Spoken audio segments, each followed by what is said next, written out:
The discovery of more than 1,000 unmarked graves in Canada, most believed to belong to Indigenous children who attended residential schools, inspired nationwide calls for reconciliation over the summer. But on the federal campaign trail so far, the issue has faded to the background. Leah Gazin, a member of parliament from the city of Winnipeg, was driving home from Ottawa when she heard there had been a second discovery of unmarked graves in Western Canada. It was June. Weeks earlier, the remains of more than 200 people, mostly children, some as young as 3, had been found in the province of British Columbia. Now, 751 more graves had been discovered, the largest finding to date, in Saskatchewan. The 2 burial sites contain the remains of students of Canada's state and church-run residential school system. Discoveries that shocked the country and triggered a national reckoning over residential schools. Back in Winnipeg, fighting the exhaustion and grief triggered by the second discovery, Ms. Gazin went for a run, taking her typical route over the Provencher Bridge. She found the bridge wrapped in orange ribbon, part of a cascade of makeshift memorials made by Canadians in the wake of the findings. Ms. Gazin, a member of Wood Mountain Lakota Nation, ran her fingers along the fabric, moved by the show of support. To date, more than 1,300 unmarked graves have been found in Western Canada near the grounds of former residential schools. Flags have been lowered to half-mast since the summer and statues of famous Canadians connected to the residential schools have been toppled. But on the national campaign trail, attention has been diverted away from the subject onto issues like cost of living, housing and childcare.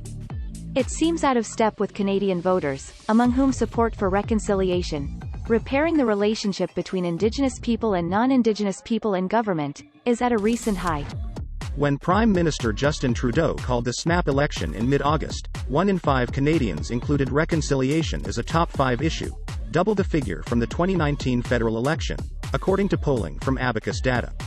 Coming on the heels of the discovery of those unmarked graves really put a focus on this issue in a way people haven't before, said Abacus Chief Executive David Coletto. It's higher up on the agenda than it's been in a long time. Internal polling by the Assembly of First Nations, a national advocacy group representing First Nation citizens in Canada, found that more than 60% of Canadians believe that Indigenous issues are a priority for the ongoing election. Most Canadians are willing to move forward, we just lack political will, Ms. Gazin said. The former teacher and community organizer represents one of the poorest ridings in the country. She has pushed for a guaranteed basic income and affordable housing. But this time, she said, reconciliation is front and center. In their platforms, all of Canada's major national parties have made wide-reaching commitments to Indigenous people. In 2015, Mr. Trudeau's first successful bid for Prime Minister, the Liberal leader benefited from an historic increase in turnout on Indigenous reserves, 61.5%, up nearly 15 points from the previous election. In December of that year, the landmark Truth and Reconciliation Commission report was released. It detailed decades of abuse toward Indigenous people in the country, including sweeping failures in the care of children forced to attend residential schools, amounting to cultural genocide. Mr. Trudeau had vowed full reconciliation, including the implementation of all 94 of the TRC report's calls to action. After 6 years under a Liberal government, 13 of the projects have been completed, with 29 projects underway, according to a running tally by CBC News. 32 are at the proposal stage and 20 have not been started at all. There is growing frustration at the pace, despite Mr. Trudeau's continued calls for patience. You can't piecemeal this thing, said Neegon Sinclair, a professor of Native Studies at the University of Manitoba.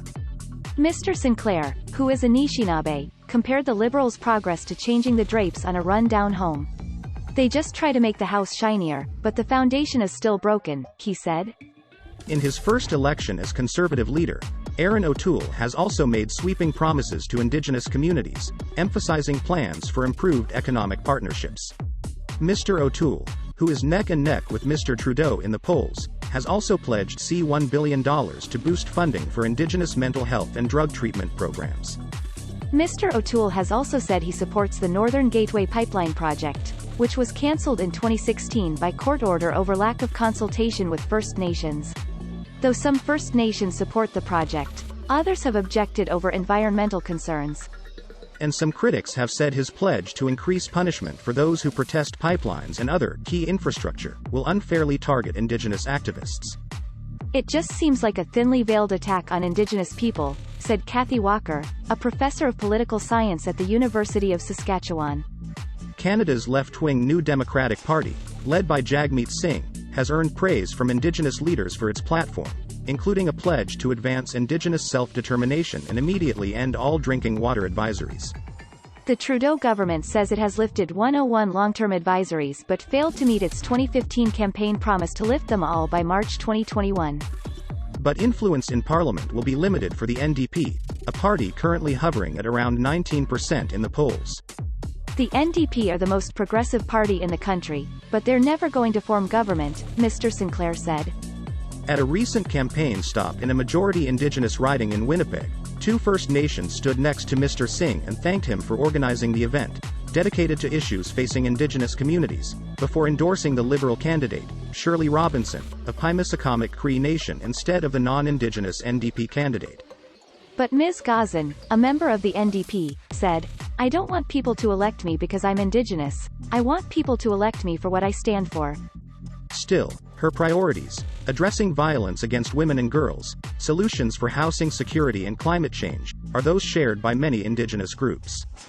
In this election, perhaps the clearest sign of progress for the advancement of Indigenous issues lies with the contenders. A record 77 Indigenous candidates are running in this election, according to analysis by the Canadian Press, up from 72 in 2019. It is so important for Indigenous candidates to come forward, said AFN National Chief Roseanne Archibald.